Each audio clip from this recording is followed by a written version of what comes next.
गेला हा खूप मोठा मोठा पाहिला का तो तुझ्या समोर गेला काय याच्यात? आता हे जे आहे ते इथलं जे रंगारी साहेबांचं हे निवास आहे आणि या ठिकाणी जे मुलं आहेत ते म्हणतात साप याच्यात गेलेला आहे. साप तर मी ना पाहिलं पण खूप या जोड्यात साप कोणचा आहे तर पावसाळ्याचे दिवस आहे. कोणत्या जोड्यात गेला?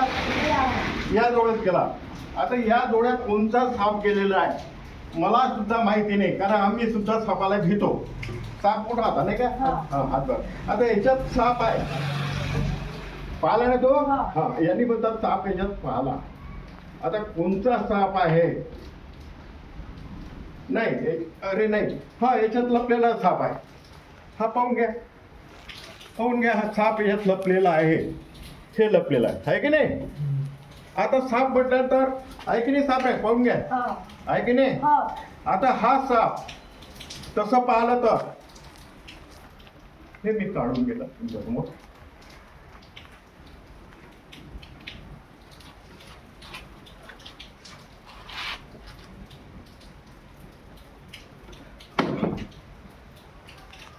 हा जो साप आहे याला कोकरी म्हणतात. कोकरी म्हणजे काय? याचे जे दात आहेत ना, याचे दात एक शस्त्रासारखे असतात, म्हणजे कोकरीसारखे असतात.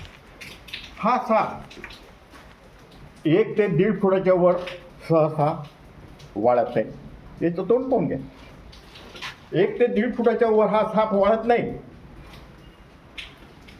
1 किंवा 1.5 फूट याच्यापेक्षा होते. आणि हा निशाचर साप आहे. निशाचर साप म्हणजे हा रात्रीच्या वेळेस निघाला आणि हा काय आहे, इतर सापापेक्षा गोलाकार असतो. याच्या तोंडात फी येते. काही जण याला मण्यार सुद्धा म्हणतात, कारण हा मण्यार प्रकार दिसते. आणि हा साप विशेष म्हणजे काय होते की निशाचर रात्रीच्या वेळेस दिसते आणि तुम्हाला सापाची माहिती नाही होत.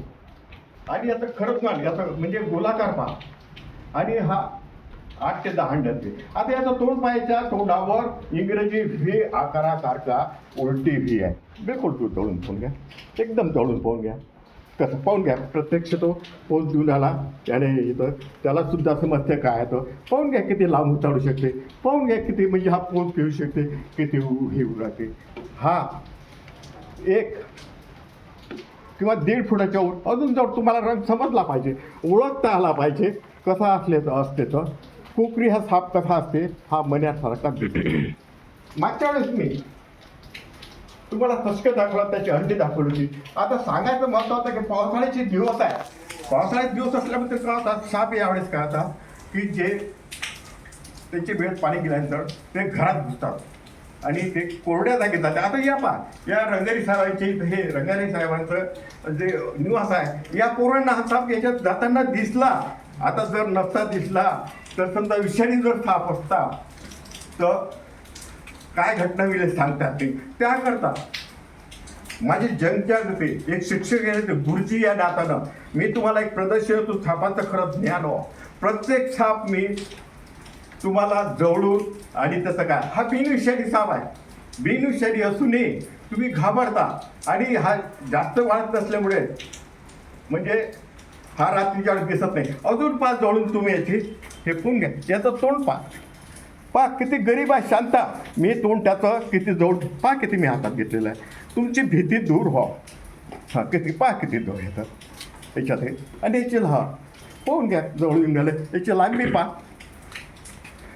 रंग पहा. हा 1 किंवा 1.5 फुटाच्या ओळख नाही. तुम्हाला खरं सापांचं ज्ञान व्हा, माहिती व्हा.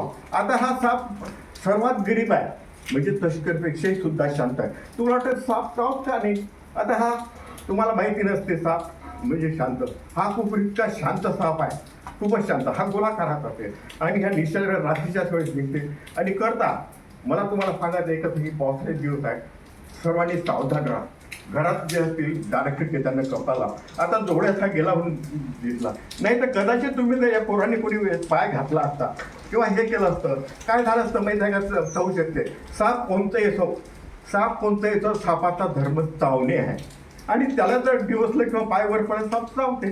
आणि तुम्हाला माहिती नसते की साप विषारी आहे की बिनविषारी आहे की कोणता. त्यामुळे दवाखान्यात हजारो रुपये खर्च होतात.